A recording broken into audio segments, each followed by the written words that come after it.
He's become one of these guys that seems like everybody's reading. Everybody's talking about Jonathan Haidt. So how can you have a UCG without a Jonathan Haidt morning, right? And we're doing okay on the technology over there? Okay. All right. So let's just start here. I put a few notes together. He published a long article in the Atlantic a while back called the Stupidification of America, and he had two books prior to that were very well received. A lot of people have been reading his stuff. He's become very prominent, and people are really talking about his ideas. But today I'm going to be talking about that particular article. So you can see that one of his books here was the Righteous Mind, and the other one's called The Coddling of the American Mind. So what we're going to be talking about today tracks pretty much what he says in many of these books, but obviously the books, of course, are much longer. But I'll be talking predominantly about this article that appeared in the Atlantic, just to keep us within the time limits, I guess. You recognize the face here? One of America's most famous faces, right? I had a tooth fall out, so I feel like I'm sort of an Alfred E. Newman this morning. It's easier to use a straw that way. It's hard to be a vampire. Every generation, every decade, there are certain individuals that everybody seems like to be talking about. During the 1920s, you know, the big name that everybody had to read was Freud, of course, you know. And in the 50s, everybody was reading William H. White. You know what I'm saying. What are your favorites? Nowadays, everybody seems like to have to read Steven Pinker. And a while back, about, 10 or 15 years ago, everybody had to read Charles Murray. You remember the bell curve? And you got to throw rotten tomatoes at the bell curve, remember? So what are you guys reading these days? What's obligatory in your little world?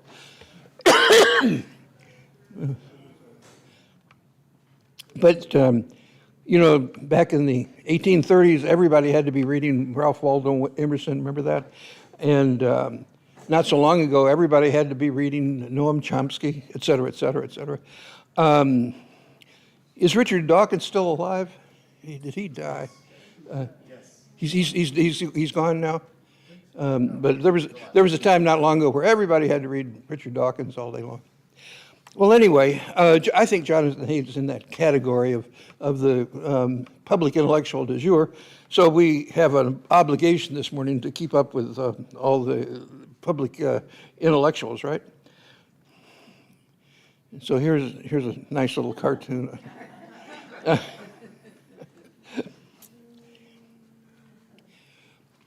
So I just want to start today with a bit of a personal story. My grandfather, my maternal grandfather, who you see here, was the owner, editor, and publisher of the largest newspaper in north central Oklahoma. Now, you got to realize there's not too many newspapers in north central Oklahoma, mind you, but he, like so many other newspaper editors of his time, stayed really certain that he would obey the journalist's code of ethics. And here you see the journalist's code of ethics. Number 1, truth and accuracy. Number 2, independence. Number 3, fairness and impartiality. Number 4, accountability. Number 4, humanity. Number 5, accountability. So this was his lifeblood, and he stuck to that his entire life, his entire professional career. And I want you to think about that, and think about that in terms of the world that you see on the internet today. Think about those 5 points. I'm old enough to remember when we used to have trust. You remember you used to trust. Who did you trust? I used to trust Walter Cronkite. I know a lot of people that trusted Billy Graham. We had people that trusted the military leaders. Oh, thank you. Thank you very much. I appreciate it. Great. I appreciate that. You can just put it back here. Yeah, thank you. Place to set it, sure. Thank you. In the 30s, people on Saturday nights would sit around their radio and trust Franklin Roosevelt with the fireside chats. Who did you used to trust? Walter Cronkite. Walter Cronkite, all right.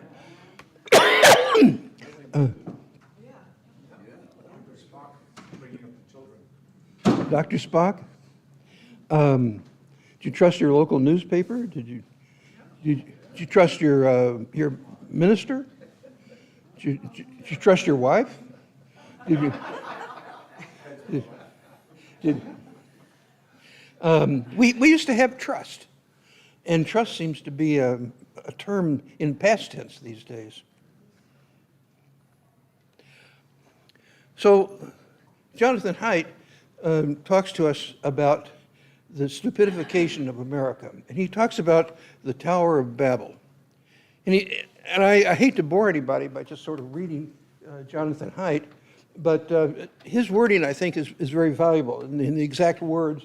So forgive me for just reading his words, but I think they bear listening to his actual words. He says, "In the fractured country we now inhabit, something went terribly wrong, very suddenly. We're disoriented, unable to speak the same language or recognize the same truth. We're cut off from one another and from the past." He says that red America and blue America are becoming two different countries with two different versions of the Constitution, of economics, and American history. So he says that the Tower of Babel here in America today is the fragmentation of everything. It's about the shattering of what once seemed solid. In my judgment, that is really dangerous. Regardless of whether you're on the left or the right, the center or top or down or whatever, when your country shatters, your moral and your philosophical underpinnings shatter, you're in deep doo-doo. So why, according to Haidt, do we have this shattering? Well, he says it's because of social media. He said that when Facebook started out, it had maybe 100 million monthly users. Now he says that worldwide we have 3 billion, that's with a B, 3 billion social media users on just that one platform. To say nothing about Twitter. And Elon Musk said he's going to buy Twitter. So God knows what Twitter's going to be in coming months, coming years. But we know what Facebook is. We know what Twitter is. Did you see the movie about Zuckerberg and remember that? Remember in that movie, the character that plays Zuckerberg, says that he's going to redo the way, rewire the way America thinks, the way information spreads. And according to Haidt, that's exactly what Zuckerberg did, exactly, to the point.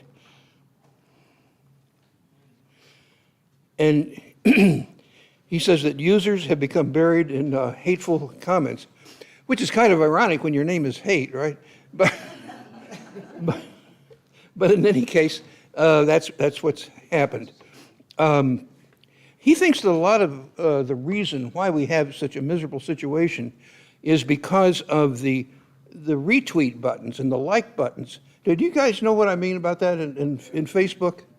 He says it's so simple, just press that one little button and off it goes. God knows how many million people with that particular thought.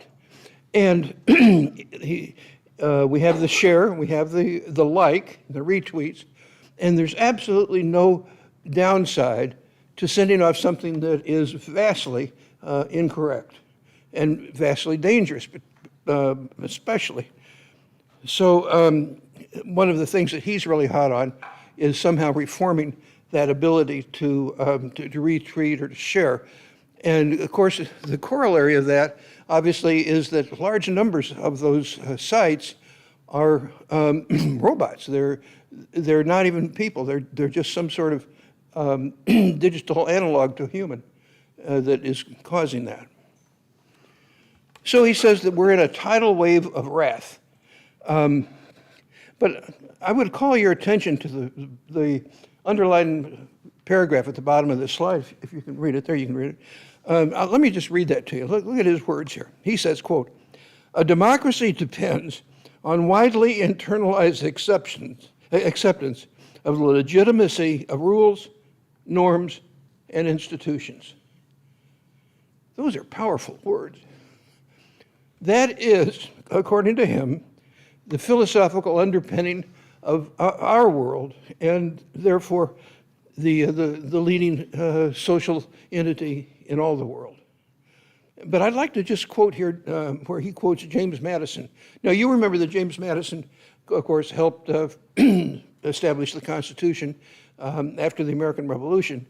And James Madison, I think, is a very thoughtful thinker. So let me just quote how Haidt quotes James Madison. Here you can read it along with me. He said, Madison warned against, quote, "the turbulency and weakness of unruly passions, inflamed with, quote, mutual animosity that kindle their unfriendly passions and excite their most violent conflicts." So James Madison has finger on the pulse, I think, way back when. And look what's happened ever since. The tidal wave. And so Haidt says we have a death of trust. Walter Cronkite ain't here no more, right? And we're left with what do we trust? I myself, I trust PBS News. Do you guys trust PBS News? I do. I trust PBS. It may have made some mistakes for all I know, but I think it's trustworthy. I trust Alan down in the hospital when the doctor says, you know, you've got cancer. You've got to have a heart surgery. So there are a lot of people I trust, but think of all the untrust, the mistrust that we have today. It's just legion. It's just a tidal wave of mistrust. And then you can see in this top paragraph here, Haidt says, quote, "When citizens lose trust in elected officials, elected leaders, or health authorities, the courts, the police, universities, and the integrity of elections, then every decision becomes contested." So let me show you the next slide here. This is that same paragraph where I have sort of underlined his words and called our attention to what he was saying. And you can come up with any of these ideas yourself, but look at the first one. Lose trust in elected leaders. Well, think of all the billions of dollars that were spent roaming around looking for weapons of mass destruction, you know? Jeez. We had trust in the courts. Well, just in the last couple of weeks, we've seen the Dobbs draft decision about Roe versus Wade. A lot of distrust of the Supreme Court now. Then we had trust in the police. Well, after the George Floyd incident, you know what has happened to trust in police, right? Integrity of elections. After 4 years of Trump, trust in integrity of elections has gone way down. We had trust in universities. And then, you know who Ladapo is, right? Trust in universities has gone way down. After the mass agony of Vietnam, trust in American military, American decision-making has gone way down. The Vatican. Trust in the Vatican's gone way down? You got some other of your favorite lack of trust examples? Media. Trust in the media has gone way down. My grandfather would turn over in his grave. You have some other points like that yourself? Well, I think the point there is that we have diversified sources of information so widely that you know the sources of information have become so diverse that we have trouble focusing on one source of information, so we don't trust any of them.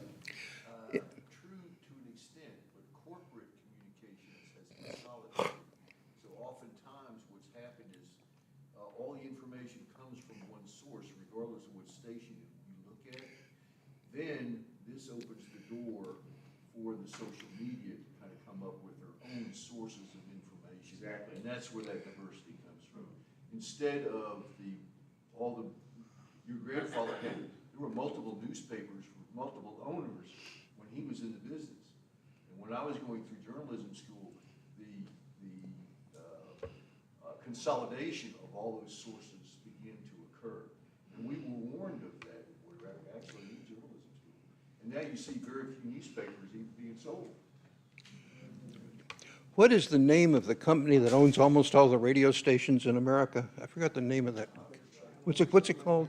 I forgot the name of that company. But almost every radio station in America is, I forgot the name of that company. Anyway, they own thousands of radio stations, and therefore they control the news in these. Sinclair. So yeah, that's it. Sinclair. Sinclair owns literally thousands of radio stations. They own a lot of the local TV stations. They don't own ABC, but they own the local CBS and NBC, I believe. Right here in The Gainesville. local stations, yeah. And so, but somebody else, Gray owns Channel 20. Yeah. Yeah.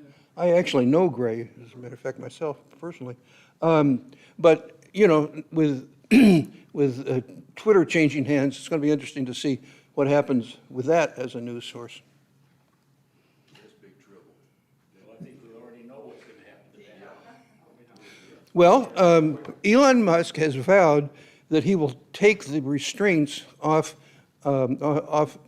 ex-President Trump, because right now he's got a muzzle on him, right? But he's going to take the muzzle off. So we talk about change in trust. Look at this. This is an incredible chart here. Look at this. Back in 1961, about 75% of people being polled said that they had trust in government. And in 2015, that number had dropped to 20%. That is a huge drop. Think about that. In a country as large as the United States, to have even a little blip is major, but this is just titanic. Look at this. But this phenomenon is happening throughout the world. We saw it in France in their elections. I'm from Colombia, South America. I see it in our elections happening. I mean, this has become suddenly the democratization of information. And people that are not referenced or educated, they just acquire information and they do whatever they want with it, and they mess it up. Back in the day when I was in school, which was not too many years ago, but it was, 1970s, I was in the university. I used to work at the public library in Miami. And the people that were at the library, that would go to the library, were referenced, they were educated. They took the time to go, sit, research, study. It wasn't a crowd. I used to be a page. I used to pick up the books, put them away, that sort of thing. So now I see that nobody visits libraries at all. In addition to what the gentleman is saying too, the speed, I'm sorry. The speed with which the electronic media operates, and Facebook and so on, makes it virtually impossible to refute all of the misinformation that you're referencing, because it takes time to research every individual instance. So by the time you get one proved falsehood, there are 100 or 1,000 more that are already out there. So it grows exponentially in order. Did you guys see what was on the news this morning, like on CNN and all the news? You didn't see it this morning? The buffalo? Yeah, Buffalo. I mean, let me just run that over for you, for those of you who didn't see it. A young man, 18 years old, who says he's a Nazi, has written a 150-page diatribe against Jews and against blacks and so forth. And so he went and got an AR-15 assault rifle, walked into a grocery store, and promptly killed 10 people. And then he went outside and committed suicide. He's alive, so he shot, well, okay, he shot himself then, right? No, Okay, he yeah. tried They to. couldn't He- make a coast. He put the gun to his head, but he didn't pull They it. put it to his. Well, that's your first point of misinformation this morning, right there. Okay, so I stand corrected. But now that was a correction within 3 seconds. But you don't see that very often, right? Well, you're not with live people, you're not with a crowd of people who can counter what you're ingesting. All right. So, so it turns out that this young man was very strongly affected by the internet, where right-wing sources are claiming that we have to have replacement theory, which means that whites are losing their percentage of the population in the United States, and we're getting a much higher population of black people and brown people and yellow people and so forth. And so he needs to do something about it. And so if you kill black people, then you have a higher percentage of white people. And the Trumpites love that. So the term replacement theory is very popular in right-wing media sources these days, I'm told. So it's very, very, very sad and very dangerous. Let's turn over to this one. Here, let's look at this one for a second right here. Trust in the mass media. Now, the last chart I showed was trust in government. Here's trust in mass media. You can see here, 1997, about 53% of people told the Pew researchers that they trusted the mass media. Let's see, was Walter Cronkite still alive then? And the last year we have numbers for here, 2015, down to 40%. That in and of itself is a huge drop-off right there. So it's a very troubling time. And I think Jonathan Haidt has his finger on the pulse here, and I think it's important for all of us to be very aware of this and realize that we're walking, I think, on very thin ice socially. Here are some numbers about social media. As I said before, we have almost 3 billion people in the world on Facebook, but he counts 2 billion in YouTube, and let's see, in Twitter, over 350 million, and Instagram, which is right in the thick of it here, over 1 billion. So we're not talking about something that's just relegated to 16-year-olds or kids down the street that you never really see. These are mainstream Americans, your next door neighbors, you and me, in this.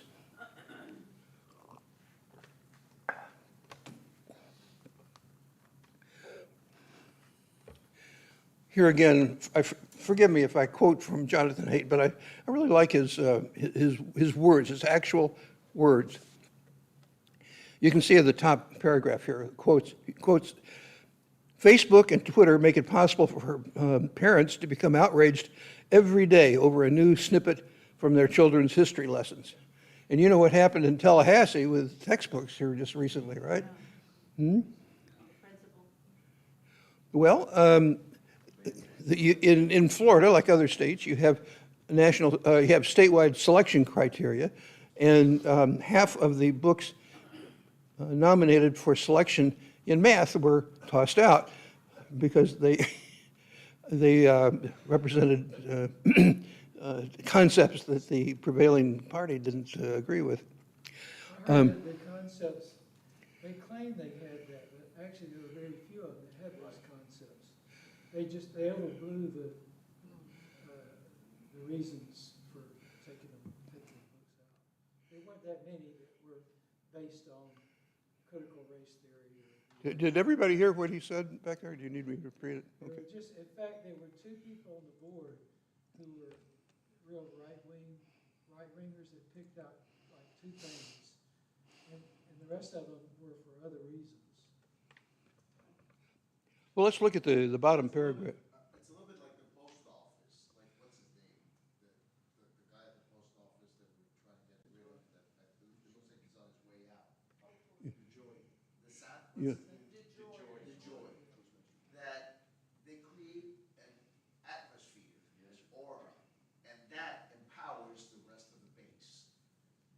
books are corrupt, the textbooks are corrupt, and that gives those people, the Well, post office is corrupt, everything's corrupt. DeSantis is trying to justify his stance on these issues. And so he was exaggerating the reasons for the He's textbooks. following the Trump formula. It's an incitement, as you pointed out, one of the qualities that you pointed out, it is pure incitement that Madison was worried about. 200 years ago, that's what Madison said. Yeah. Let's look at this last paragraph here. Haidt said, with Facebook, Twitter, YouTube, other platforms, they quote, dissolved the mortar of trust, the belief in institutions, and shared stories that had held large and diverse secular democracy like ours together. Well, the net impact there is a large democracy like ours seems to be cracking, seems to be fragmenting. Fletch, you showed distributed networks can protest and overthrow but never govern.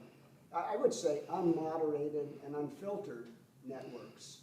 I would say that what gets out on the so-called distributed networks nowadays is unfiltered, unmoderated. The people who understand and have studied these problems don't have a say in its distribution. Look at NPR, it's a distributed network, right? All of its member stations contribute stories all the time. You see local reporters that end up being national voices. It works. It's because it's moderated and it's filtered. Everybody heard what Jeff said back there? I want to point out a word that Haidt uses that I think has a lot of bearing here on this subject. He uses the word vigilante. He says we have vigilante news. And you know what I mean by that. In all your old John Wayne movies, we had vigilante justice, right? Where they grab the rope and go out to the tree and hang the guy. Well, but he says we have the same thing going on now with news.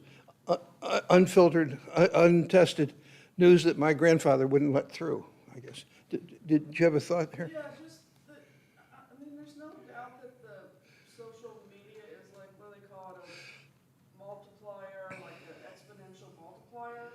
But I'm not sure that it's the cause the way this guy is saying. The cause was all the mobility.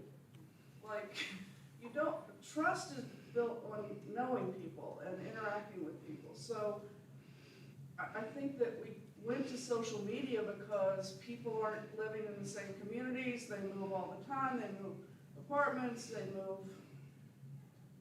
So then that becomes a force multiplier. That's the word. There's no doubt that it's a force multiplier on top of the problem, but I think he's missing the whole underpinning. Like, if y'all haven't seen or looked at the book Bowling Alone, like, we're not suffering from this in the same way, or we wouldn't be here, but people don't belong to voluntary community organizations in the same way. They don't know their neighbors. Well, I can tell you my grandfather did. You have to talk about all that stuff. Okay, Yes, sir. And that's exactly 100 right.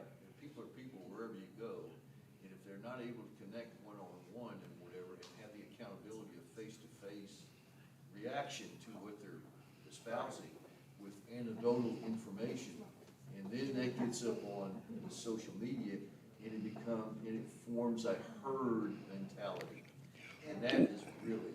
Also the fact that, Can't we let Fletch talk? Everybody is talking. And it's, I think it's interrupting with the flow. Well, yes, ma'am, but that's one of the reasons I'm here too, is to put my voice into it also. I think that's one of the things we really want to hear what he has to say. Yes, let him But talk also then. want to go ahead and interject Let him speak. and contribute to this. Yes, ma'am. if you guys have Netflix, subscribe to Netflix, there's a Netflix film that I want you to watch if you haven't seen it already. It's called The Social Dilemma, misspelled on here, by the way. Social Dilemma. In this film, you see Jonathan Haidt, 3 or 4 times in the film, although he's not really introduced too much, but his thoughts are, and you see him talking about his ideas. And he has this quote that I wanted to share with you today that I think is very valuable.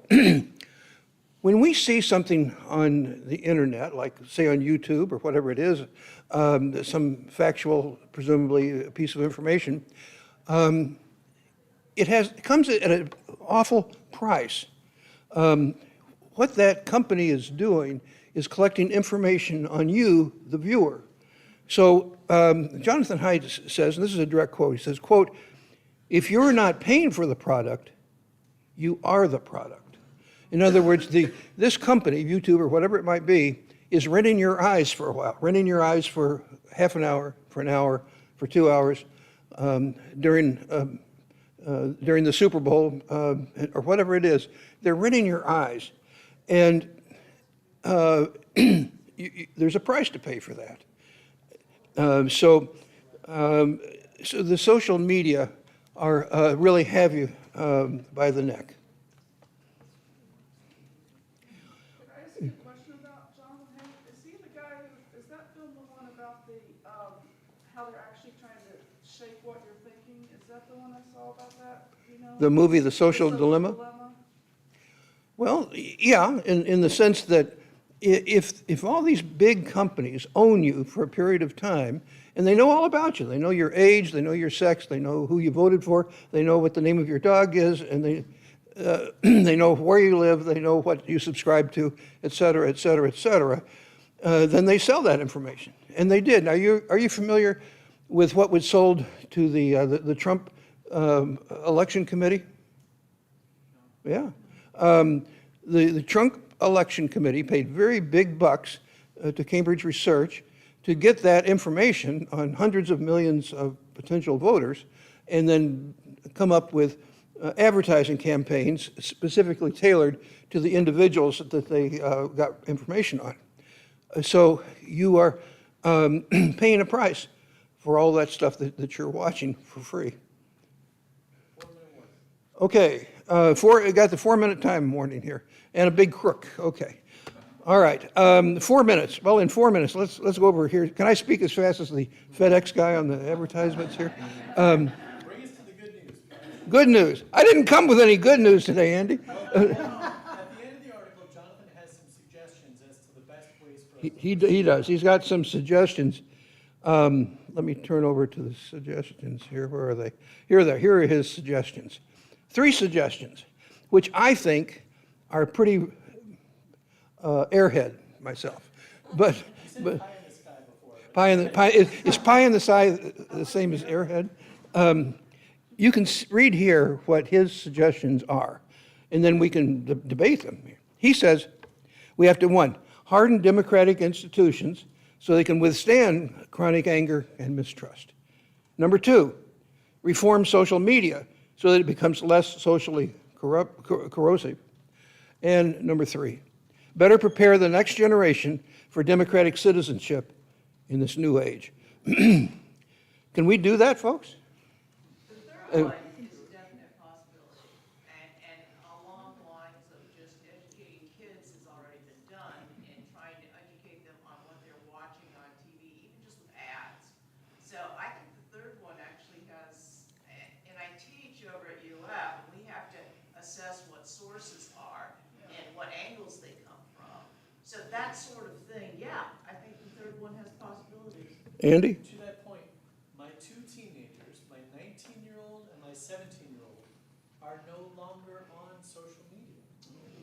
They don't join Facebook. It is my demographic and your demographic that are primary drivers of things like Facebook. They're not on any media, the other ones? The other one, they're on like TikTok. Well, And that's social media. it is, but it doesn't convey the same levels of information. TikTok is like people dancing and getting hit in the, nuts with a baseball, Sorry about that. I didn't mean to be so crass.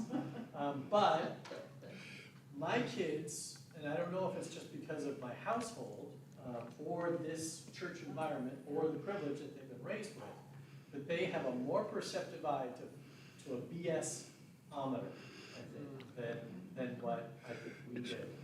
And another point to this, Haidt says that it's the 6% of extremists on the left and the 8% of extremists on the right who are driving the conversations.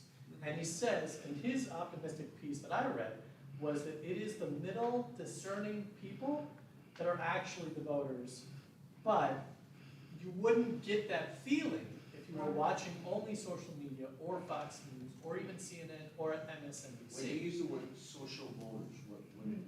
Oh, That they're the ones driving the conversations, but then at the extremes that are driving the conversations, that, in the middle, do not have a voice. Okay. The algorithms is one major thing, Yeah. I mean, that I've seen suggested, is make it illegal for these companies to, make it necessary for them to ask you if you want them to collect your information, which is a legal thing that can happen.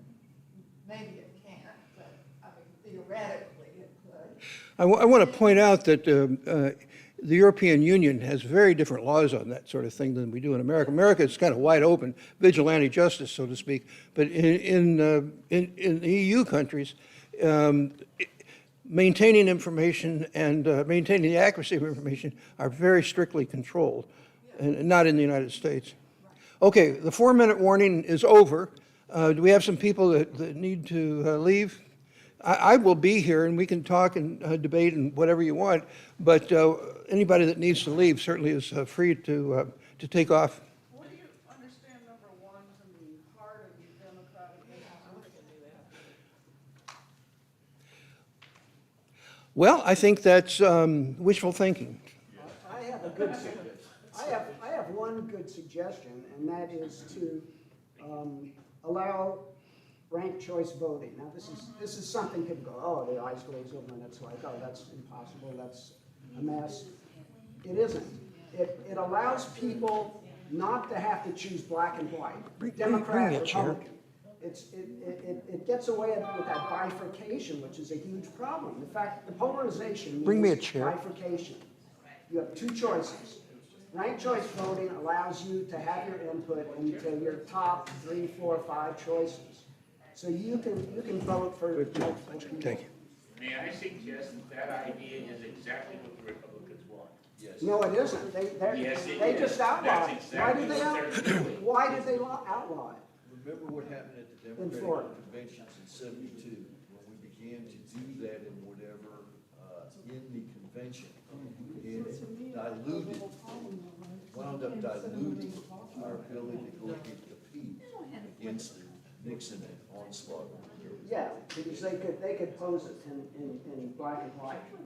Yeah, that's true.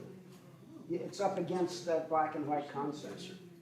in the countries that follow that type of voting, they don't have a final November 22nd vote. They have a first round, and a few of them get fallen off the bandwagon, and they have a second round. In Colombia, that's how we played it. In France, that's how they played it. Remember Macron and what's her name? They went through they drop off Oh, yeah. the candidates. And then they have one final, and that's the one that matters. That's makes more sense than what we have. And that's Ours what is like a ranked choice voting allows it to happen instantaneously. I mean, as soon as you put in your 5 choices or whatever, then those are rerun by a computer time and again until it filters out like that. Your second or third choice then has impact on the first choice. Sure. So And then you create, like, for example, I'm following very carefully because of this, the elections in my home country, in Colombia, which I was never able, because there were only 3 or 4 major newspapers that were owned by the parties, and they would inform whatever we wanted, whatever they thought the public should know. right. Now, everybody has a program, and so it's just so interesting, because all you have to have is a telephone and have a YouTube and be educated enough to speak about what you're saying, and people will expand their knowledge. It's Well, you have to be careful too, though. in this country, it could never happen, because the information in this country is so controlled. And you notice that when you step out of the country and you live a while outside, and you start listening to what Americans are saying, and what Mexico is interpreting that Americans are saying, and what, if you follow, if you're in Spain, you see what El País is saying, what Americans are saying, and you wonder, why are we just getting this? Why don't we get the other side of it? It's very controlled media in this country. It is, And there used to be something called the fairness doctrine in American broadcast journalism that we did away with in the early 70s. And that required that if someone gave a particular opinion, that an opposing opinion had to be aired in order to counter that information. And that has led to part of the problem that we have today is you do not wind up with those alternative discussions or back and forth or whatever. And that was a horrible, horrible mistake. And it was basically just laziness by the communications people or whatever to enforce that or whatever. They claimed with all the radio stations, they couldn't do it. And then we had all kinds of We're still media to this gurus day- that rose in the radio thing, yeah. In my house, we're still subscribed to the New York Times and the Washington Post. And now we read it through this, we don't get the paper. Well, we because still get the Sunday. We get the Sunday.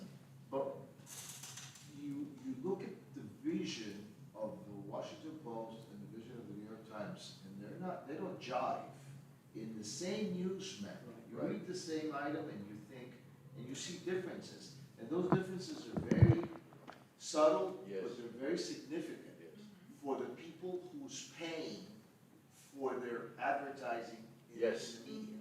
Yes. Then if you were fortunate enough, like at some point, my wife was in media or in advertising, and we used to get the Herald Tribune. That's a totally different, that's the one that tells you that it's all bullshit. Because then you read the real significance of Yeah. but that's back in the day, you know. Yeah, yes, and that's a while back, it's Yeah. true. Because now you watch network news, and basically it's almost the same words. Yeah. It really is. Exactly. I So, watched- so how do we come to some conclusion here today? What's the antidote? What is the antidote for combating that kind of misinformation that is spread through mass media, through Facebook? What is the antidote that we can begin to use to truly counter this? Education. Education. But that's impossible. And questioning, you need to ask. I would make the argument that a very large share of members of school boards believe this information is correct and justified and Yes. deserves to be given to the kids and isn't something to be fought against. You mean misinformation, Fletch? Say again? Are you saying misinformation? Well, unfiltered information. It's the platform. They're using it as a platform now. Yeah. Yes. So they don't want it scrubbed. They don't want to teach kids to scrub it.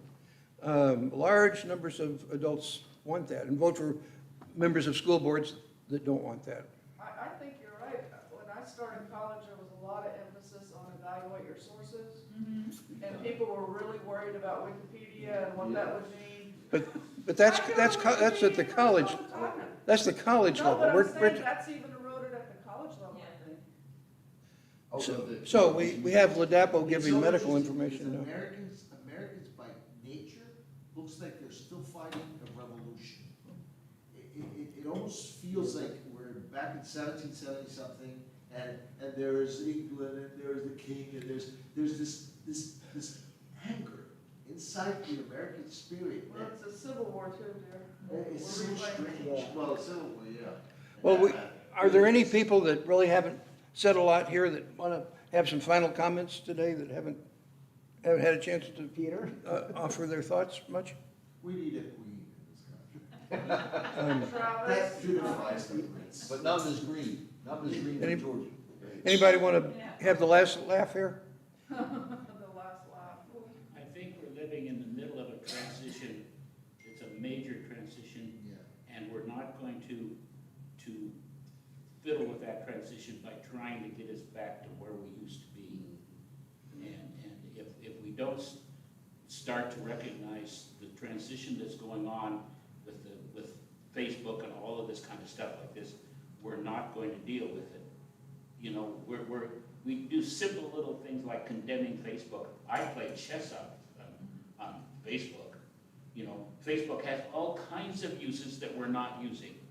And the only way we're going to get to realistically deal with those things like this is if we really start understanding what all of these transitions, all of these platforms are doing.